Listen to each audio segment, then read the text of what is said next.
Hi, welcome to Trailside Chat with Mindy and Jack. I'm Mindy. I'm Jack. And today we just finished an awesome 2-hour run in the Chucknuts. Jackie drove up to my neck of the woods to do some running in Bellingham, and then we destroyed some breakfast burritos. So glad and that it's I sunny and life is good. Yes. So on the topic of post-running fuel, our topic today is what we like to fuel with before our big events, during and after. So tell us a little bit about some of your routines that you have leading up to either a big training day or race day. Well, if I'm gonna go out like right before I leave, I'm usually safe with like gluten-free. I've been doing gluten-free, but like bread and peanut butter and honey. Like that's like my standard. It's always been good for my stomach. But like if I'm leading up to a good workout, obviously like no spicy foods, gotta be careful of that. And usually like I would stick to like carb heavy still.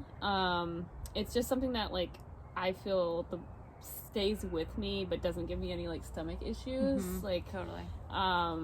And then like the day of, like, yes, like I'll do like the peanut butter and honey like right before if I'm doing like a race. But like even like a workout, I'll probably still do like a bar, or you know, it depends on what the workout is. I still will get like like if I do like a pretty hard workout, we'll get like a shaken up stomach and have like issues. So I do have to be careful about what I'm eating.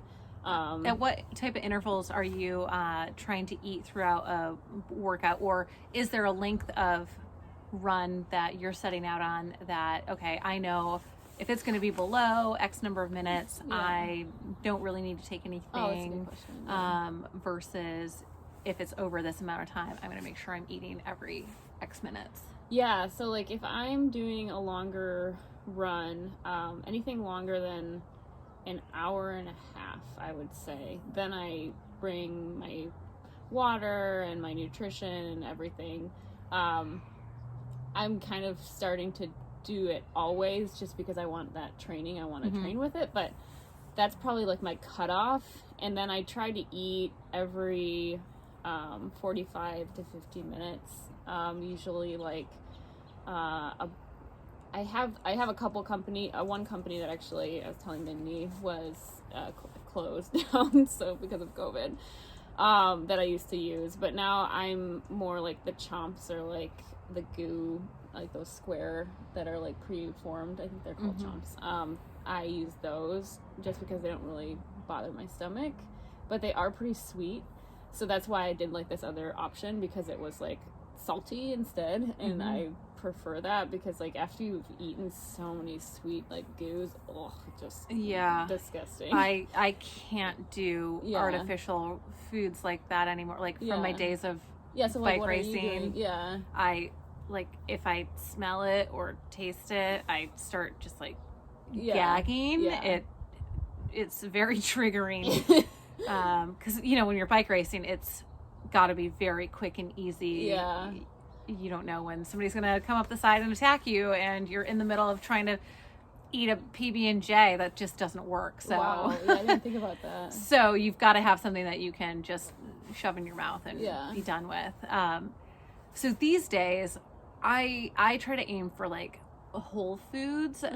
So like you, going into a big workout or event, like morning of or something, I do something similar. You know, it'll be oatmeal with peanut butter and banana or something like that. Like before, knowing that we were gonna do something pretty big this morning, I had a bowl of steel cut oats with a glob of almond butter and banana and blueberries, and that, you know, stuck with me most of our run. And then we had a snack break at about the 1 hour mark, and then we were really ready to destroy those breakfast burritos afterwards. Definitely.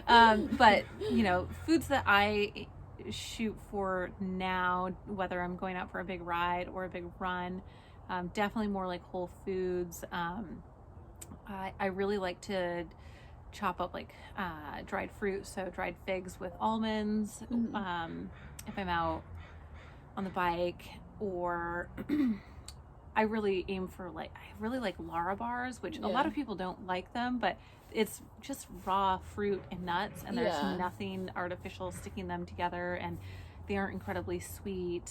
I think the flavor is okay in those. They kind of bother my teeth for some reason. Oh, really? I love them. I love them. I like the more fruity ones, not the chocolatey ones. I love chocolate, but I don't want chocolate when I'm working out. Yeah. I want nothing to do with super sweet anything. Yeah. I just want, I'd rather have something more tart. Yeah. And salty. Yeah, so, and I rarely ever use any sort of electrolyte for fluid. I want to get all of my nutrients through foods. It's just back to my racing days where I don't like that sticky, chalky on my tongue when I'm doing something. Yeah. I rarely ever have electrolyte in my bottle. I think, and it's also you're committing to that for the whole run, because you have to pre-mix it, so it's I'm committing to having this in my water bottle for the whole run. Ugh, for long runs we're wearing a running vest where typically it's one bladder, whereas on a bike I can typically have two different bottles and be alternating.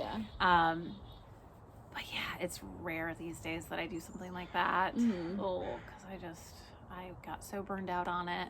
But what about post fuel? What's your game plan there? Well, today was a burrito, but which were excellent. Yes, were so good. Oh my gosh, in heaven. So I guess what I usually do is, I remember in college I used to crave pancakes and burgers, you know what I mean, that was I came home one day and had pancakes and a burger patty, but I definitely I crave carbs, and or a saltier meal. I'm not always eating breakfast burritos, because that's not sustainable, but I usually I'd go for something a little bit heavier, a little bit heavier of a meal.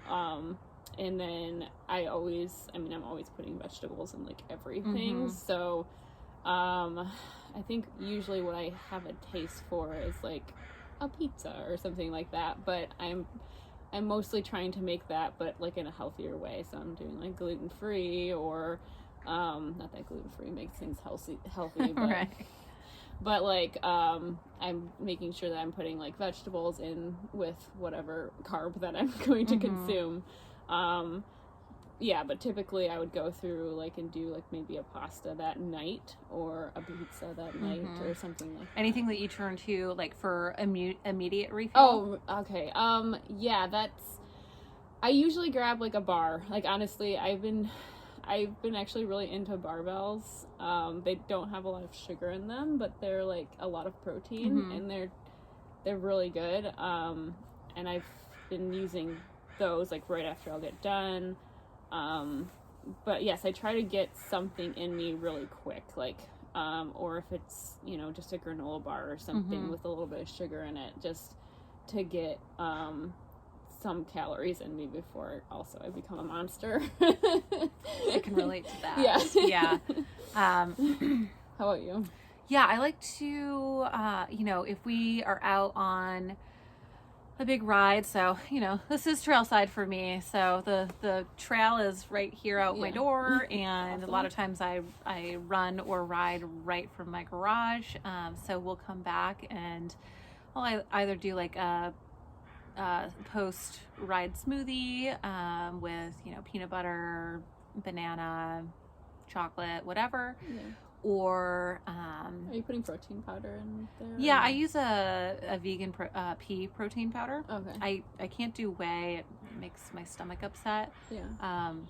But yeah, I love putting vegetables greens and beets and fresh ginger in my smoothies. Yeah. So like you, I'm always adding vegetables to stuff because I love it. Yeah. And I love the extra crunch and the textures. And a lot of times, like if we are going out for a big ride that morning or something, I might do like a big scramble in the morning as well. So I'll make extra. So we come back and I can throw that on a bed of greens, throw some eggs on it, and eat that pretty quickly when we get home. Or I have this great recipe for sweet potato waffles that are really hearty. So we'll make amazing. They're really good. Maybe I'll do that for one of my upcoming recipes on the blog. That sounds so good. But they're really hearty and they stick with you, unlike some traditional pancakes or waffles. That more complex carb really I think is great for fueling you. And then post run, we'll have extras, so then you can throw some yogurt on it or throw some peanut butter on it and have a pretty hearty snack when you get back in the door.